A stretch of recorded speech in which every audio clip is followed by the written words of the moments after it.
ठीक है, बिस्मिल्लाहिर्रहमानिर्रहीम। आपसे बात हो रही थी, आज से आप लोगों से शायद बात कहाँ तक हुई थी? थर्मोरेगुलेशन की बात करनी है। हाँ ठीक है, थर्मोरेगुलेशन प्लांट्स की बात करनी है, हॉट और कोल्ड दोनों में ना। हॉट की बात हो गई थी।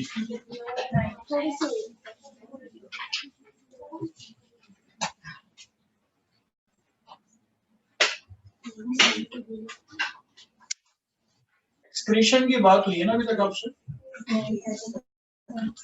और ऑस्मोरेगुलेशन, थर्मोरेगुलेशन इन प्लांट्स के बारे में आपसे बात करो। पीछे किसी की भी अगर गुफ्तगू की आदत है वो आवाज नहीं चलेगी। हॉट क्लाइमेट में थर्मोरेगुलेशन कैसे होगी इसके बारे में आपसे बात कर रहा हूं।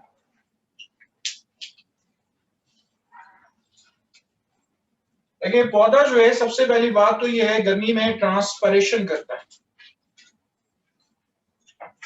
ठीक है, पौधा जो है वो गर्मी में ट्रांसपरेशन करता है।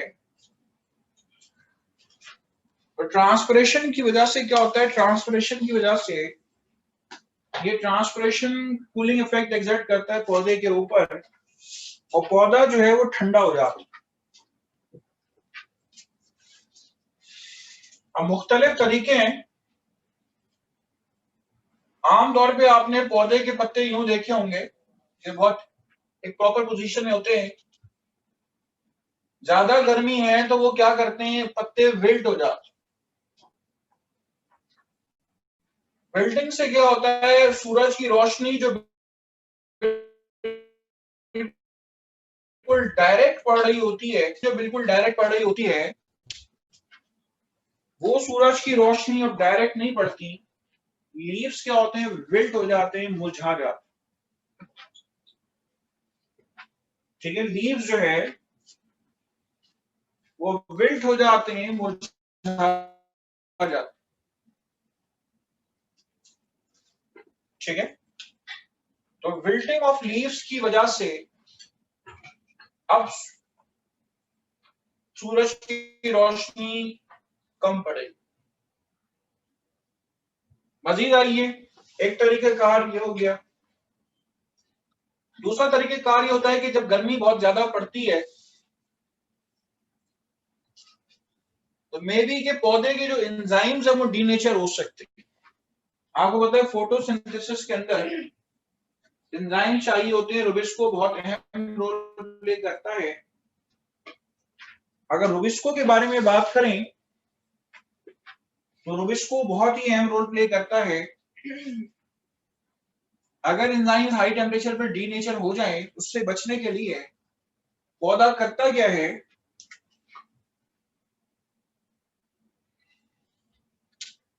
वो बना देता है हीट शॉक प्रोटीन्स।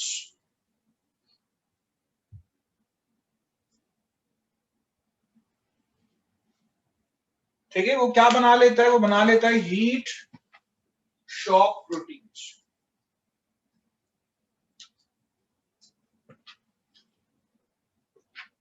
ठीक है, जब वो हीट शॉक प्रोटीन्स बनाता है तो वो अंदर के एंजाइम्स को डीनेचर होने से रोक देता है। ठीक है, जो हीट शॉक प्रोटीन्स बनते हैं वो अंदर के एंजाइम्स को डीनेचर होने से रोक देते हैं। इसके अलावा मैंने आपसे कहा कि हॉट क्लाइमेट में ट्रांसपरेशन होना शुरू होती है। ठीक है, टेम्परेचर बढ़ा, टेम्परेचर बढ़ा, टेम्परेचर बढ़ा, at very high temperature, high temperature पे ट्रांसपरेशन को इनहिबिट कर दिया जाता है। कैसे इनहिबिट किया जाता है, by the production of abscisic acid.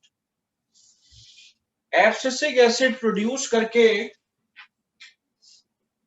Abscisic acid की प्रोडक्शन करके ट्रांसपरेशन को इनहिबिट कर दिया जाता है। ठीक है, एब्सिसिक एसिड क्या करता है, पोटाशियम आयन की ट्रांसपोर्ट जो है उसको ब्लॉक कर देता है। ठीक है, पोटाशियम आयन जो है उसकी जो ट्रांसपोर्ट है वो क्या करता है, उसको ब्लॉक कर देता है। पोटाशियम आयंस की ट्रांसपोर्ट ब्लॉक हो जाती है तो अब क्या होता है, अब आपके पास ट्रांसपिरेशन इनहिबिट हो जाता है। ओवर ट्रांसपिरेशन में result in death of a plant. ज्यादा ट्रांसपिरेशन जो है वो पौधे की डेथ का बाइस बन सकता है। ठीक है,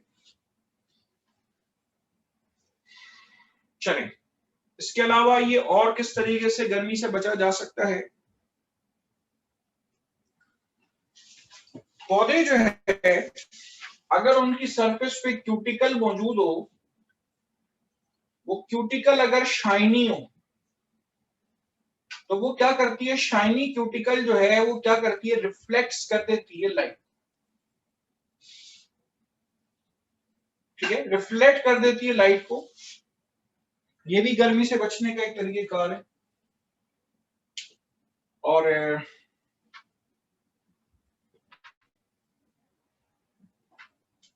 ठीक है, तो इस तरह से आपके पास पौधा जो है वो गर्मी में बचता है। और कोई जहन में बात आ रही? मैंने आपसे ज़ेरोफाइट्स की जो बात की थी वो एडॉप्टेशंस की बात की, ये बात कर रहा हूं कि पौधा जो है वो गर्मी में खड़ा हुआ है। अब गर्मी ज्यादा है तो वो गर्मी से बचने के लिए कि वो सरवाइव कर सके वो क्या करे। ठीक है, कर ले, नोट करना है।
चलिए, इसके बाद आइए कोल्ड क्लाइमेट के बारे में आपसे बात कर रहा हूँ।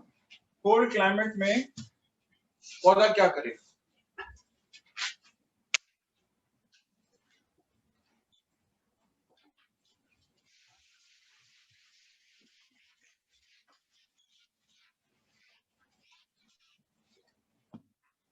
ठीक है, तवज्जो आपकी तरफ।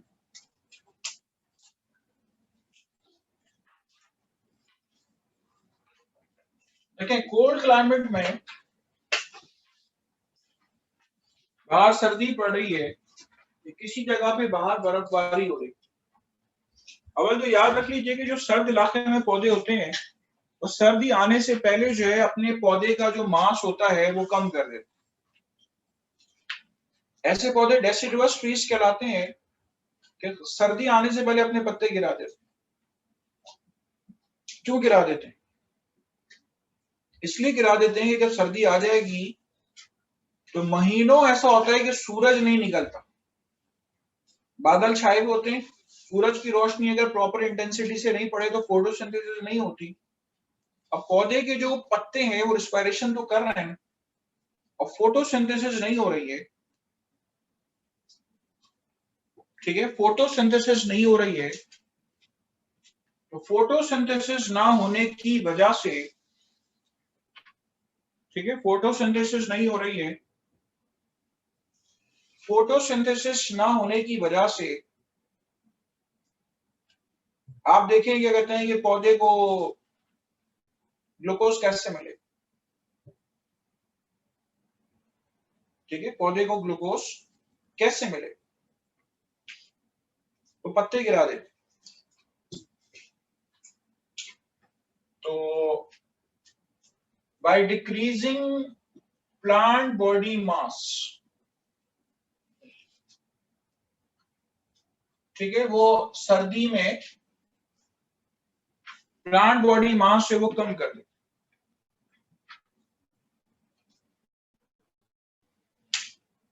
इसके बाद आइए और क्या करते हैं, ऐसे जगहों के छत इलाकों के जो पौधे हैं, और से सुनिएगा, वो अपने साइटोप्लाज्म के अंदर सॉल्ट्स एक्यूमुलेट कर ले, वो अपने साइटोप्लाज्म के अंदर सॉल्ट्स एक्यूमुलेट कर ले। सॉल्ट्स की एक्यूमुलेशन से क्या होता है? सॉल्ट्स की एक्यूमुलेशन से ये होता है कि अंदर बाहर बर्फ जमी हुई है, अंदर बर्फ नहीं जमेगी। क्यों नहीं जमेगी? आपको पता है बर्फ जमने में हाइड्रोजन बॉन्डिंग स्ट्रेंथन होती है, ठीक है, हाइड्रोजन बॉन्डिंग जो है वो स्ट्रेंथ पकड़ती है जब बर्फ जमती। तो अगर सॉल्ट्स वहां पे मौजूद है तो सॉल्ट्स के मौजूद होने पे क्या होगा, सॉल्ट्स के मौजूद होने पे वो हाइड्रोजन बॉन्डिंग स्ट्रेंथन ही नहीं हो, मजबूत ही नहीं हो। तो इससे क्या होगा आपके पास, इससे होगा ये कि साइटोप्लाज्म में बर्फ ही नहीं जमे। कनाडा वगैरह में जहां पे माइनस पे टेम्परेचर होता है, -20, और लोग वहां रहते हैं, तो वो कहते हैं घर के रास्ते में वो नमक डाल के सोते हैं रात, ताकि सुबह बर्फ इतनी अच्छी खासी ना जम जाए कि उसको हटाया भी ना जा सके, ठीक है। और आप अक्सर न्यूज वगैरह में सुनते रहते होंगे, 3-4 साल पुरानी बात है कि जहां पर भी ये बर्फ वगैरह मौजूद होती है, उनके रूल्स में, उनके लॉज में है कि वो उसको साफ करेंगे घर वाले, घर के नौकर नहीं, नौकर तो खैर कम है, घर वाले ही साफ करें। तो एक अमेरिकन हाई प्रोफाइल का फाइन न्यूज में डिस्क्लोज किया गया था कि भाई घर के आगे से बर्फ उन्होंने जो है वो साफ नहीं की हुई थी, इसलिए उनको फाइन किया गया, ठीक है। सॉल्ट जमा करके इसके साइटोप्लाज्म में उसको बर्फ में कन्वर्ट होने से रोकेंगे। तीसरी खास बात, तीसरा तरीकेकार, एक्यूमुलेशन ऑफ फैट्स, ठीक है, फैट्स जमा करें, ये अपने साइटोप्लाज्म में, ये अपने साइटोप्लाज्म में फैट्स को जमा करते हैं। खास तौर पे ये जो साइटोप्लाज्म आपको नजर आ रहा है, इसकी वॉल के साथ ये फैट्स जमा कर लेते हैं। ये फैट्स क्या काम करेंगे? ये इंसुलेशन का काम करेंगे, कि बाहर की सर्दी से प्रोटेक्शन देंगे अंदर, ठीक है। चौथा तरीकाकार, चौथा तरीकाकार ये है कि ये प्लांट सेल है, इसकी सेल वॉल जो है अगर आइस हो गई, बर्फ बन गई, तो ये अंदर बर्फ बनने से रोक देती। और साइटोप्लाज्म सुपर कूल लिक्विड के तौर पे बिहेव करता है। सुपर कूल लिक्विड का मतलब ये है कि भाई बाहर टेम्परेचर फॉर एग्जांपल -5 है, अब अंदर टेम्परेचर जो साइटोप्लाज्म है वो अभी तक बर्फ नहीं बना। आप एक्सपेक्ट कर रहे हैं बर्फ बन जाना चाहिए, लेकिन अभी तक बर्फ नहीं बना, तो उसको हम नाम देंगे सुपर कूल लिक्विड। ठीक है, तो अगर ये वाली बात आपके समझ में नहीं आई तो उसको इस तरह से देख लें कि जो मुख्तलिफ ओशन वगैरह हैं सर्द इलाकों में, वहां पे जो बर्फ जमती है वो एक्चुअली समंदर की तह पे बनती है बर्फ। और आपने ये सुना होगा कि समंदर की मछलियां वगैरह इससे बच जाती। सरफेस से बर्फ जम गई, अब नीचे का जो पानी है वो पानी आपके पास बर्फ में कन्वर्ट नहीं होगा, मछलियां गहराई में चली जाती हैं और नीचे जो है वो आपके पास पानी एक डेप्थ में, अच्छी खासी डेप्थ तक जो है पानी जो है आपके पास वो लिक्विड फॉर्म में ही रहता है। उल्टा बर्फ ने सरफेस पे जो बर्फ मौजूद है उसने अंदर जो चीज मौजूद है उसको बर्फ में कन्वर्ट होने से रोक दी। ठीक है, ओके। और किस तरीके से सर्दी से बचा जाएगा? बाकी मैंने आपको बता दिया, बास पौधे ऐसे हैं कि सर्दियों में अपना मांस कम कर देते हैं, या बास पौधे ऐसे हैं कि जो स्पोर्स बना लेते हैं, स्पोर्स वो गिर जाते हैं और फेवरेबल कंडीशन आती है, दोबारा से ग्रो कर जाते हैं। ठीक, चले नोट करना चाहें कर सकते।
ठीक है, ये आपसे बात हो गई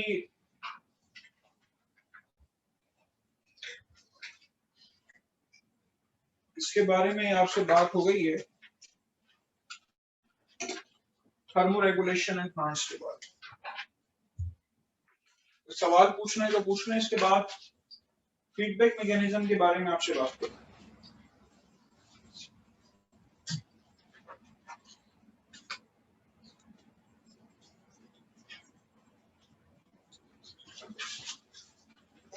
चलिए आगे बढ़ जाओ।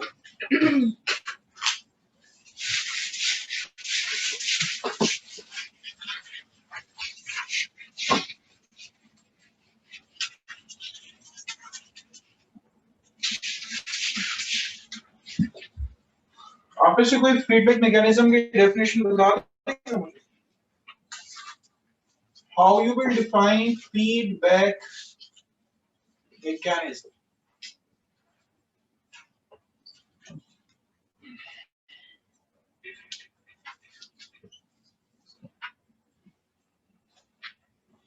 फीडबैक मैकेनिज्म को हम कैसे डिफाइन करेंगे? The check and balance system of body to maintain constant body temperature, constant internal environment. The check and balance system of the body comprises of receptors and effectors for keeping the internal environment of body constant. दो कौन से feedback हैं? Positive और negative. Negative feedback बताओ। It inhibits the stimulatory effect. Proper सोचो पहले, negative feedback क्या होगा? This term refers to the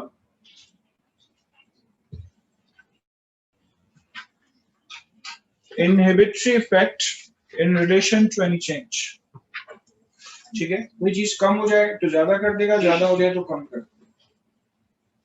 ठीक है, पॉजिटिव फीडबैक बताओ।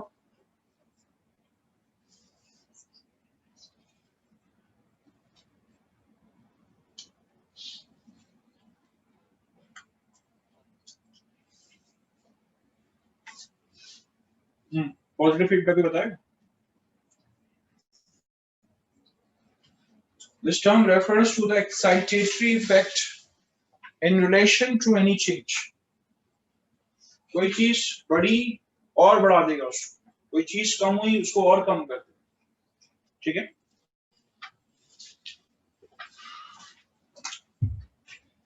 the check and balance system of the body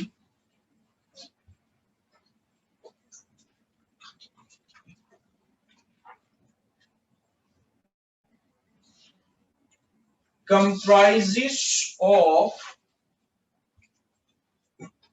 receptors and effectors for keeping the internal environment of body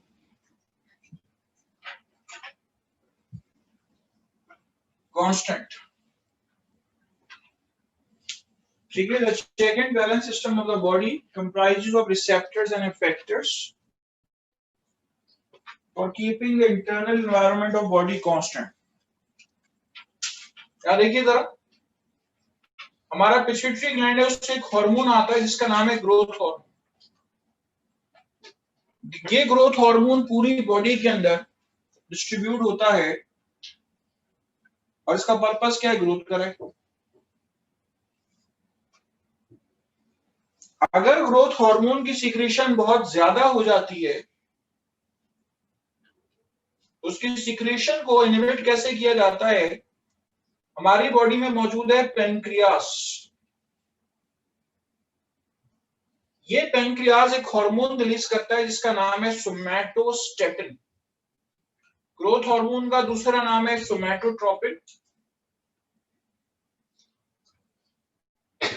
बढ़ा हुआ growth hormone pancreas के रिसेप्टर्स को stimulate करता है, तो उसके रिसेप्टर स्टिमुलेट होने के बाद इफेक्ट क्या देते हैं? इफेक्ट ये देते हैं कि वो सोमैटोस्टेटिन रिलीज कर दे। जब वो सोमैटोस्टैटिन रिलीज कर देते हैं तो वो सोमैटोस्टैटिन जाके एक्शन करता है किसके ऊपर, पिट्यूटरी ग्लैंड पे अपना जाके एक्शन करता है। ठीक है, वो पिट्यूटरी ग्लैंड पे अपना जाके एक्शन करता है। जब पिट्यूटरी ग्लैंड पे अपना जाके एक्शन करता है तो पिट्यूटरी ग्लैंड ग्रोथ हार्मोन की सीक्रेशन इनहिबिट कर देती है। ठीक है, पिट्यूटरी ग्लैंड ग्रोथ हार्मोन की सीक्रेशन इनहिबिट कर देता है। तो ये आपके पास फीडबैक मैकेनिज्म। अब मैंने आपको ये वाली जो मिसाल दी है ये कहला रही है नेगेटिव फीडबैक। ग्रोथ हार्मोन की सीक्रेशन बढ़ी, आपने क्या किया, ग्रोथ हार्मोन की सीक्रेशन को इनहिबिट कर दिया। ठीक है, आपने क्या किया, ग्रोथ हार्मोन की सीक्रेशन को इनहिबिट कर दी। ये नेगेटिव फीडबैक कहलाता है। This term refers to the inhibitory effect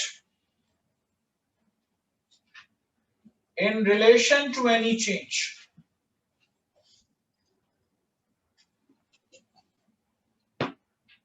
ठीक है, इनहिबिट कर देता है किसी भी चेंज के आने को।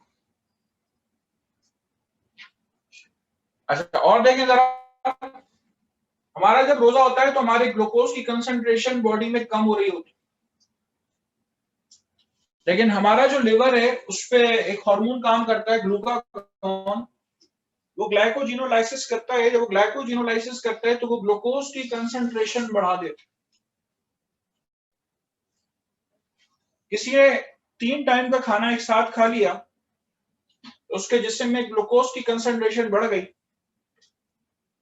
लेकिन इसके रिस्पॉन्स में हमारी बॉडी में क्या रिलीज होगा, इंसुलिन रिलीज होगा कि वो इस ग्लूकोज को कम कर दे, इस ग्लूकोज को कम कर दे, उसको ग्लाइकोजन में कन्वर्ट कर। ये दोनों मिसालें आपके पास नेगेटिव फीडबैक। कम हो जाए तो बढ़ा दे, बढ़ जाए तो कम कर। ये दोनों मिसालें आपके पास नेगेटिव फीडबैक। ठीक है,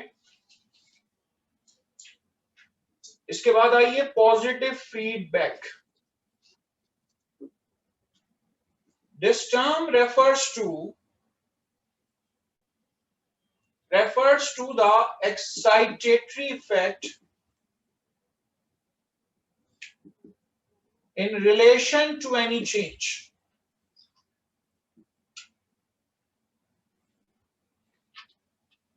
ठीक है, एक्साइटेटरी इफेक्ट लेकर आना किसी भी किस्म के चेंज पर। ये देखिए, आपकी कॉपी किताब में मिसाल दी हुई है कि टेम्परेचर बढ़ता है कौन सी सूरत में, इन्फेक्शियस फीवर की सूरत में। टेम्परेचर बढ़ता है 98 डिग्री फ़ारेनहाइट से 100 डिग्री फ़ारेनहाइट। आपकी बॉडी बजाय कि उसको कम करने के क्या करती है, और बढ़ा देती।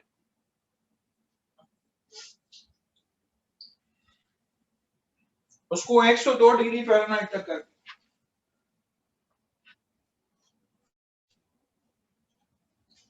उसको 102 डिग्री फ़ारेनहाइट तक कर दी, ताकि माइक्रो ऑर्गेनिजम्स को काम करने में दुश्वारी हो। ठीक है, जहन में आएगा सर कभी तो कम भी होगा। ठीक है, उसके बाद फिर नेगेटिव फीडबैक ही आता है इसके ऊपर, लेकिन वक्ती तौर पे टेम्परेचर बढ़ा तो उसको और बढ़ा दो, पॉजिटिव फीडबैक के अलावा।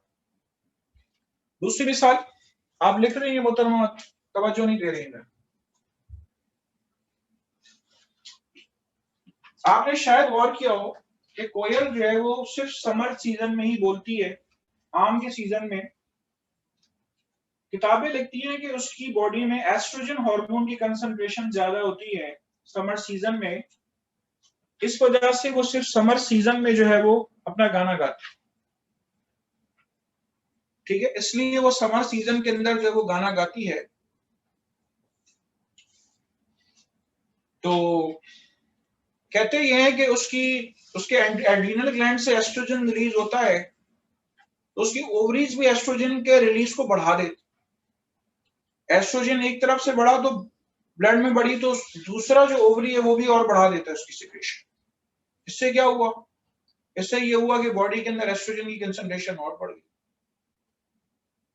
ठीक है, कभी कम भी होगी, सर्दियों में कम हो जाएगी, नेगेटिव फीडबैक आ जाएगा अल्टीमेटली, लेकिन पॉजिटिव फीडबैक पर हम फोकस कर। इसके अलावा कभी चोट लग जाए, हमारी बॉडी में क्लॉटिंग फैक्टर रिलीज होते हैं, क्लॉटिंग फैक्टर की कंसंट्रेशन ब्लड में बढ़ती है, तो उसके रिजल्ट में मजीद और क्लॉटिंग फैक्टर रिलीज होते हैं, यही पॉजिटिव फीडबैक में आता है। ठीक है, चले कोई सवाल करना है तो पूछ लें, नोट करना चाहें तो कर सकते।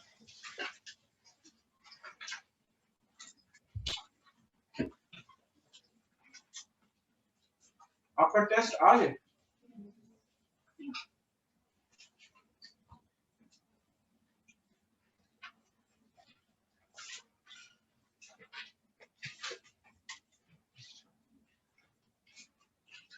होम्योस्टेसिस में और फीडबैक में क्या फर्क है, कोई बताएगा? होम्योस्टेसिस में और फीडबैक में क्या फर्क है, तो बता सकता है? पेपर मुझसे इतना शॉर्ट बनाने के लिए कहा जाता है, तो भाई पेपर में क्या पूछें आपसे, 30 मिनट का पेपर बनाने के लिए बोलते हैं। चलें सोचिएगा दोनों में क्या फर्क, बात करते हैं नेक्स्ट क्लास में। सर खड़े हैं।